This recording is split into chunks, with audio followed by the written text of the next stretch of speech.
there's a study that's been done that basically talks about the 3 dynamics of relationship and who's the happiest versus who's the most successful versus who's not, right? So the most successful and the ones that make the most money are the ones that have our dynamic, where it's 2 people that share the power, that are in the same vehicle together, that are driving towards something, right? So they have a shared career, they're in it together, and they split it, and it's equal power, right? They make the most money, but they're not the most content. They're happy, but they're not the most content. The most content are actually people who, they each have their own individual career, which is similar, but separate, right? But they're both like leading the way in those careers.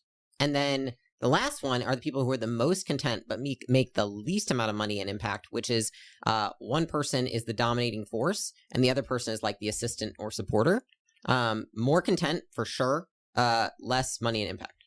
So there's a study done, Esther Perel broke it down, basically talked about those 3. So I think what he was pointing out is basically just like, there's a couple things, which is like, that's what we see most commonly. And this is like speaking in generalization. So like, I see those tend to work best, also because it's clarity of roles, right? Like, it's really clear that either you're in this together, or it's like one person's doing it and the other one's following. And I think a lot of people, if you go outside of that, then you have to define it for yourself. So I'd say other forms of relationships could absolutely be successful. It's just that most people don't clarify it.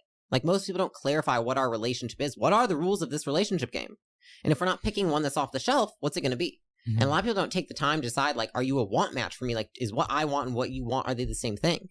And are we going to write it down and make it very clear? Because I think that's where most people go wrong. And that's why it's, in both those scenarios, it's so well defined that it's almost, it's hard to argue. That makes sense. Yeah.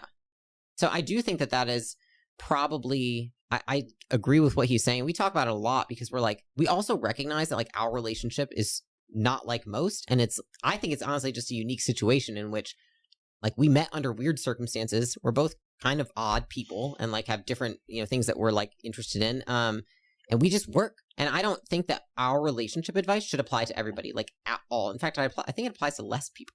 It's like if you put 2 people in the same room, think about this, right? Like if you go on a deserted island with somebody, it's like, and you're stuck there for like a month, you most likely will love that person at the end of that month, whether you want to or not, whether you even like them or not, you may love them because it's almost like a feeling of comfort. And so I think that it's just reminding ourselves, like, feelings are always going to be fleeting. If we have a good argument and a good foundation for the marriage that's logical, then it's more likely to last in the long run.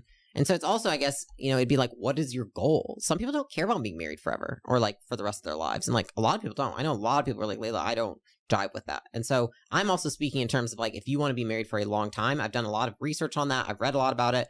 And I feel pretty strongly that I'm going to be right.